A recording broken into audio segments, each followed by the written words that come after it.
Hi ho, it's off to work we go. Now there's a happy tune, and it's a song that every one of us can identify with. Now, not so much the cheery disposition about going to work, but the idea of working a job, drawing a paycheck, taking care of yourself and your family's needs. Now, there are the one percenters, those people that were born with a silver spoon in their mouth, never had to do a lick of work a day in their life. But that's not me, that's not you. You and I understand what it's like to hold a job, to draw a paycheck, and to use the income to try to take care of our needs. We're looking at our Proverbs from Solomon.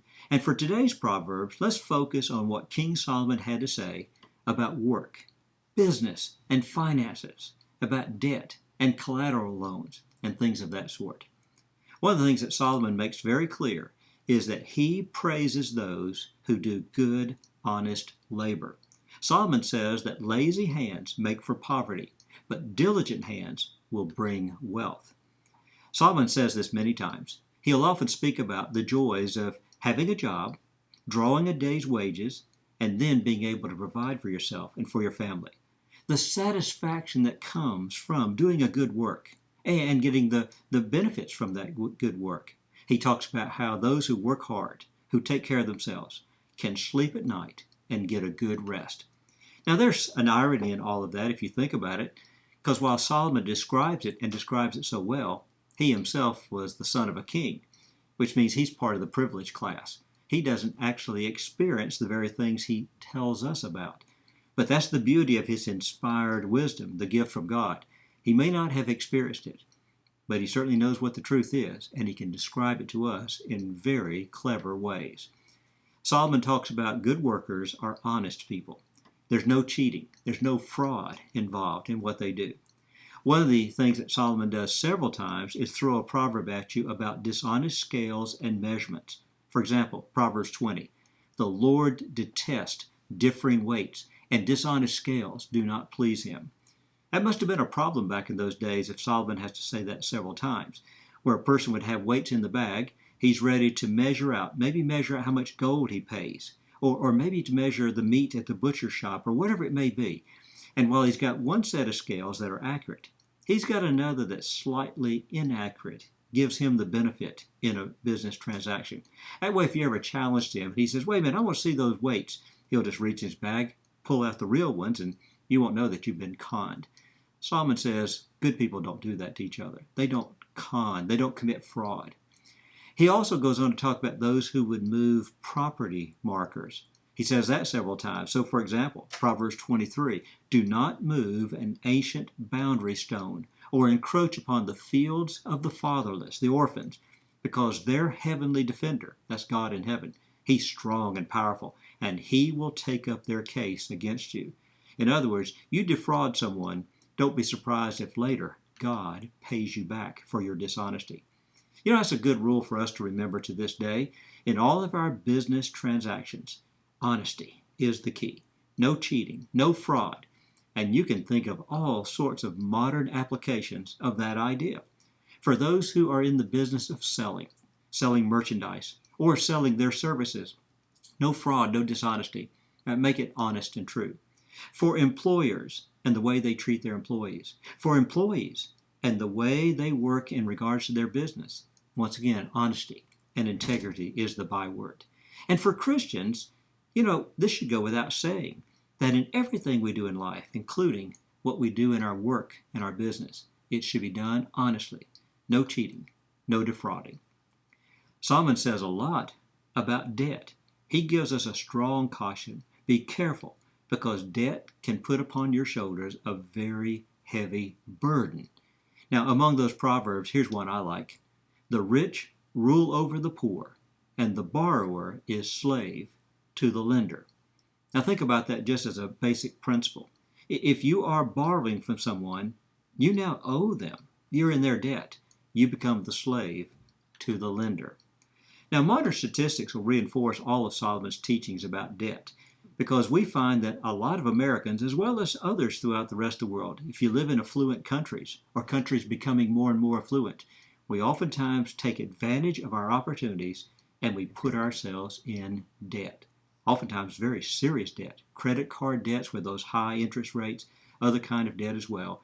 And Solomon warned us a long time ago, be careful about getting yourself in the burden of debt. Living debt-free, you may say that's not possible. It is. There are those who pull it off.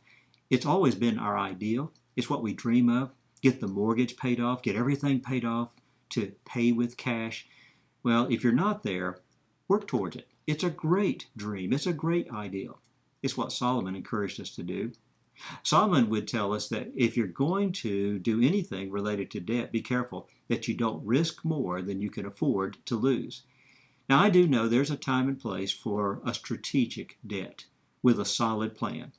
For example, if you're purchasing a house, most of us couldn't wait till we build up the cash. You've got to go ahead and take out a mortgage. Even then, you do it wisely. Don't overextend yourself and get caught later, short-handed, can't pay the mortgage. Likewise, business ventures are sometimes done with borrowed money. You borrow the money, you get the business going, you pay yourself back real quickly. And if you've got a good plan, that's a good thing to do. I'd still tell you, be careful. Every debt plan has risk. Whether it's buying a house or doing a business venture, there's always the uncertainty of our economic times. You never know when the economy will turn against you. There's also the unexpected personal issues that can arise. Your good health, for example, or your job continuing as it is. You see, you've got to be careful with any kind of debt, even good debt. Don't risk more than you can afford to lose. Now, Solomon also gives a caution against posting a security pledge, a security bond for someone else. Solomon says, do not be the one who shakes hands in pledge or puts up security for debts, because if later you lack the means to pay, your very bed will be snatched out from under you.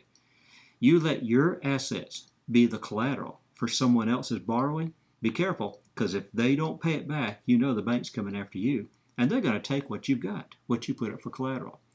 Now, that's a good word to the wise for all of us. I especially want to say to those of you who are seniors living on fixed income, sometimes we parents and grandparents, we're a soft touch for our adult children and grandchildren as they come to us and want us to give them money. And you got to be careful that while you may feel for them, Solomon would advise you, be sure you don't put out there any more risk than you could afford to lose.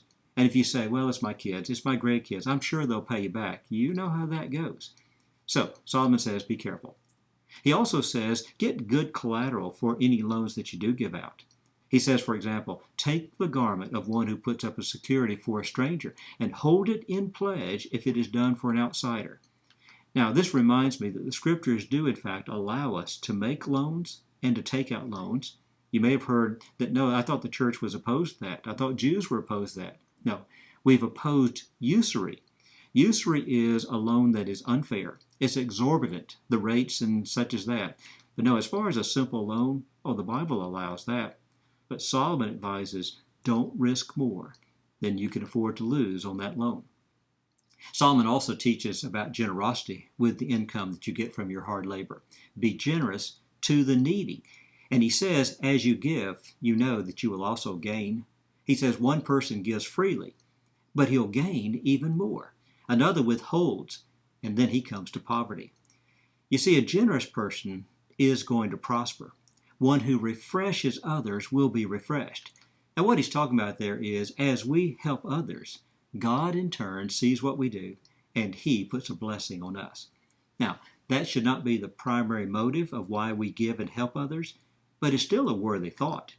And it would be foolish to ignore this principle, because even pagans believe in bad karma. For anybody who's selfish and stingy and uncaring, even they think one day they're going to get what's coming to them because they couldn't be generous and lend a helping hand to others. It is a blessing to bless others, the scriptures tell us. As Solomon says, the generous will themselves be blessed because they share their food with those who are poor and in need. Real life experience will confirm this for us as we have this good feeling because we help someone. And Jesus himself taught us it's more blessed to give than to receive. We need to learn how to be generous with others and generous with God. Solomon says, honor the Lord with your wealth, with the first fruit of your crops. You need to determine, how much do I give God? What's appropriate for Him? What will honor Him? And once you've determined what that is, you give it to Him. You don't give Him whatever the leftover scraps you have after you've done everything else with your money. No, you have a deliberate plan, and you're disciplined about doing it week after week. You're devoted to the Lord. You're not going to shortchange Him. And when you do, you know God's blessings will come. Your barns will be filled to overflowing. Your wine vats will brim over with new wine. And keep this in mind, you can never outgive God. Now, you can shortchange Him by giving Him too little. You dishonor Him. But you can never outgive Him, because God always blesses. Those who give generously know this to be true, that God provides. He provides what we need, and sometimes even more. Keep this in mind. God will always be faithful to those who are faithful to Him.